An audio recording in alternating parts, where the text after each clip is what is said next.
Case അപ്പോൾ നമ്മളിപ്പോൾ മൂന്നാറാണ്, ഈ റിസോർട്ടിലാണ് നമ്മൾ താമസിച്ചത്. ഈ റിസോർട്ടിന് മുകളിൽ നല്ലപോലെ പാഷൻ ഫ്രൂട്ട് ഇങ്ങനെ പടർത്തിയിട്ടുണ്ട്.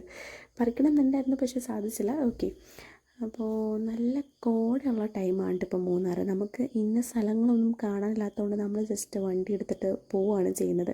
അപ്പോൾ ഇതേ കണ്ടോ, നല്ല പോലെ കോടയുണ്ട്. മറ്റേ കോടമഞ്ഞിന് ഹൊയ് ഹൊയ് പടക പടയാണ് കേട്ടോ നമ്മൾ പോകുന്നത്. ഓക്കെ, ഞങ്ങൾ ജസ്റ്റ് റൈഡ് അത്രേ ഉദ്ദേശിച്ചുള്ളൂ. അപ്പോൾ പോകുന്ന വഴിക്ക് ഒരു ചായ കുടിച്ചു. നല്ല അടിപൊളി ചായ ആയിരുന്നു കേട്ടോ.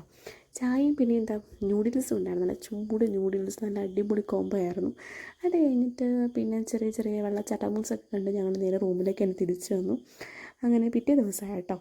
പിറ്റേ ദിവസമായിട്ട് നമുക്ക് റൂം വെക്കേറ്റ് ചെയ്ത് കൊടുക്കണം. അപ്പോൾ നമ്മൾ അതിൻ്റെ കാര്യങ്ങളൊക്കെ ചെയ്ത് പതിയെ അവിടെ നിന്ന് ഇറങ്ങിയിട്ട് നമ്മൾ നേരെ വീട്ടിലേക്ക് പോകാമെന്നാണ് തീരുമാനിച്ചത്. അപ്പോൾ ഞാൻ വിചാരിച്ചത് ഇടുക്കി ഡാം കാണാം. ഞാൻ ഇതുവരെ ഇടുക്കി ഡാം അങ്ങനെ കണ്ടിട്ടില്ല, പക്ഷേ അത് പാളിപ്പോയി കേസ്, ഇടുക്കി ഡാം തുറന്നിട്ടുണ്ടായിരുന്നില്ല. അങ്ങനെ ഞങ്ങൾ വീട്ടിലേക്ക് പോകുന്നു. അപ്പോൾ അത്രേ ഉള്ളൂ കേട്ടോ.